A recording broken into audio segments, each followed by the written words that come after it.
Happy New Year, everybody. It's a new year. I mean, it's not New Year yet, but it's the last day of the year, and the Ravens season is still saved. It's saved. The Ravens saved their season. Can you believe that? I can't hard. Sorry, I'm eating this.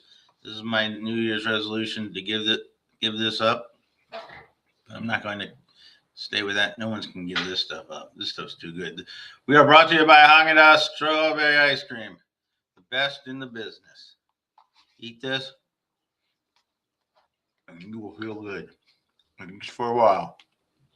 And later you'll feel bad. Anyway, I suggest you watch this show, Late Night Baltimore, instead of watching the ball drop.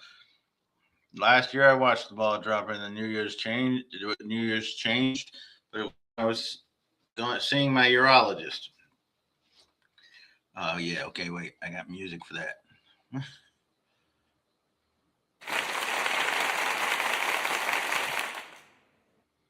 All right, my urologist. There you go. Okay, now let's talk about the Ravens.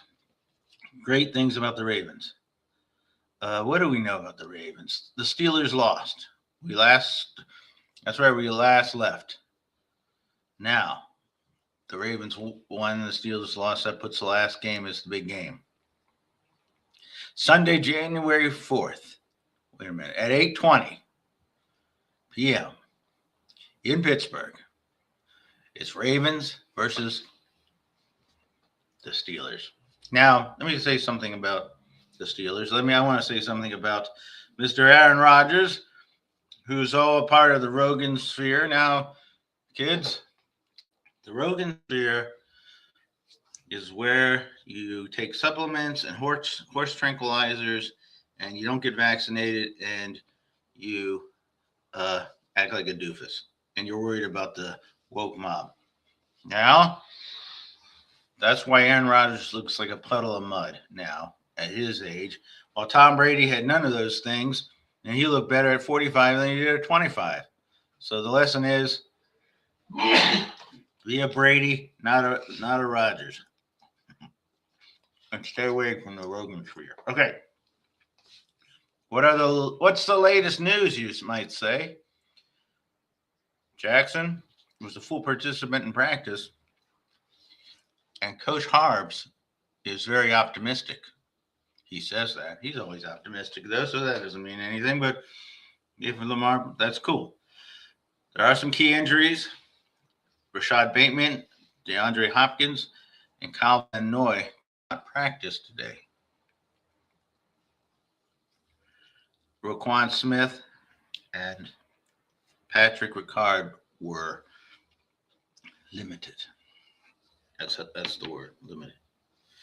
The Steelers will be without DK Metcalf due to the second game of a 2-game suspension, which seems to be a significant break.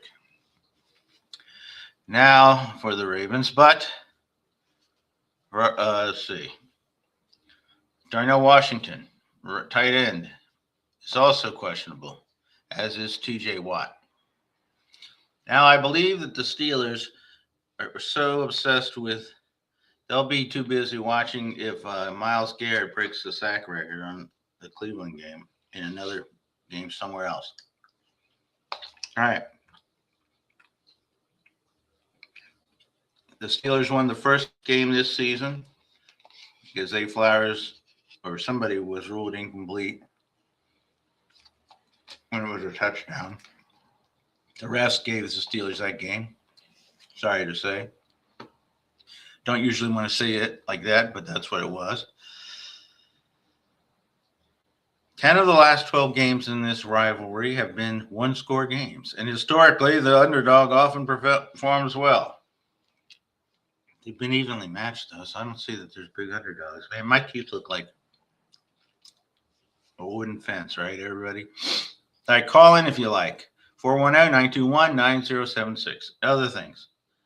The analysts split on the outcome. Some are favoring the Baltimore Ravens. Finally, right? This is incredible that we have a chance. Now, call here if you like at the number you see on your screen. Oh, here's somebody. Somebody's saying something nice.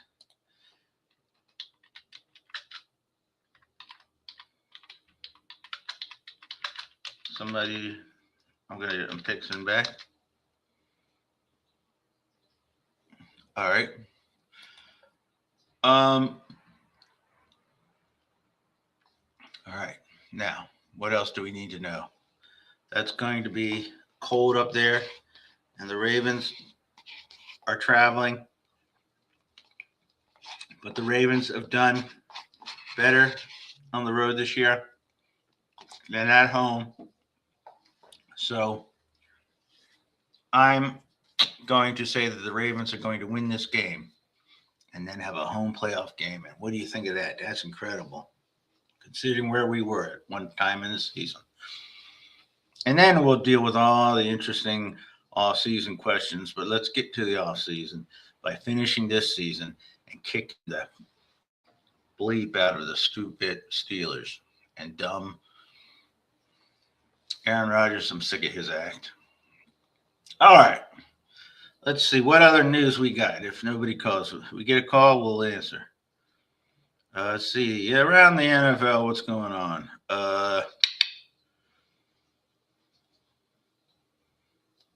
Yes, the Ravens win. They're in the playoffs. If they lose, the Steelers are in the playoffs. So it's basically a playoff game.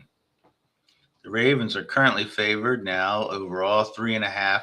So that's really a half a point because, wait, no, that doesn't matter. No, that's not right. 3.5. That's good. Four division. Let's see the playoff scenarios. AFC North is Ravens and Steelers. Play, and you get in. The NFC South, the Buccaneers can clinch with a win over the Panthers, but a Panthers win and a Falcons loss. Falcons win the next day would end Tampa's season. The Broncos, Patriots, and Jaguars are all competing for the top seed in the first round bye, while the Seahawks and 49ers are vying for the NFC top spot. And in the draft order, the Vegas Raiders need a loss or a New York Giant win to secure the number 1 pick in the 2026 draft. The Chiefs, dealing with a season-ending ACL injury to Mahomes, are trying out Chris Oladokum in their final game because they're resting Jalen Hurts. He certainly does. Aaron Rodgers doesn't rule out playing in 2026. He didn't play in 2025, if you know what I'm saying. Sunday could be his last game. Mike Evans of the Buccaneers says that also, according to the NFL site, is considering retirement. Now we go to the coaching rumors. Black Monday, the day after the season ends. Let's see. Kevin Stefanski, Browns coach. Brian Daboll, the Giants coach. And the Seahawks offensive coordinator. Why would he be? Clint Kubiak are high on the various teams' list for head coaching jobs. They mean that these people are going to be wanted elsewhere. I guess that's what they mean. Chris McCaffrey still might be out. And the NFL's confirmed next year they're going to play in Melbourne, Australia, Rio de Janeiro, and London. But I hate those games overseas, so F that. Chiefs dynasty is over for now. Everybody already knows that. They might miss the playoffs in 2026, although I wouldn't bet on it with 7 teams getting in. Jaguars are supposed to be the dark horse to make it to the Super Bowl, while the NFC South is being called a pretender. Okay. If we don't get any calls, then we, my friends, are going to look at the playoff standings as they are officially. And then everybody get back to celebrating their wonderful new year in Baltimore. 2026 is going to be better than 2025. It has to be, right? All right, so let's see what we were gonna. Where were we? Okay, we're gonna do the NFL standings. Yeah. NFL playoff picture.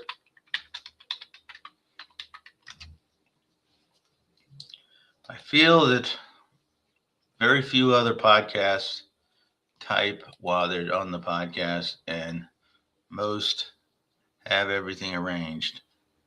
It's like there's an animal in the studio.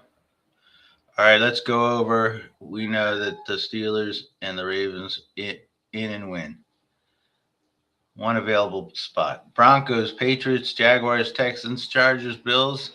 That's how they line up there. In the NFC, it's Seahawks, Bears, Eagles, 49ers, Rams, and Packers. The Panthers are in the hunt, and the Buccaneers are on the bubble. All right, everybody, hold on 1 second. I'll be back. Oh, wait. No, I won't be back. Okay, I'm still here. All right. Now, that's really all we have. We hope that the Ravens will win, and we think that they will win. And we're going to call the game. The Ravens will win 27-24 against the once mighty Steelers. And the Steelers will lose, and the franchise will fall into disarray. And us, Ravens, we will be victorious now, and our franchise is going the way up. All right, that's all I've got today. We're all Ravens fans this week. Baltimore Ravens. We win. We have playoffs to talk about. And that's cool.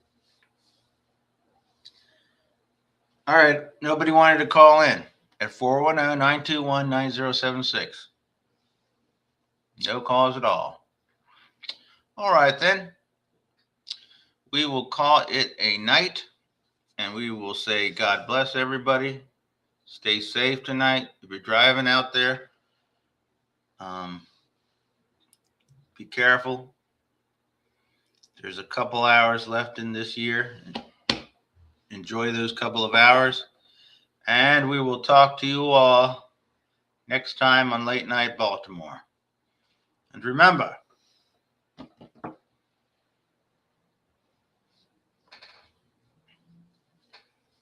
2026 will be the best year you ever had. And that's all there is. Okay, everybody. Good night. God bless. F MAGA. And go Ravens. Mm-hmm.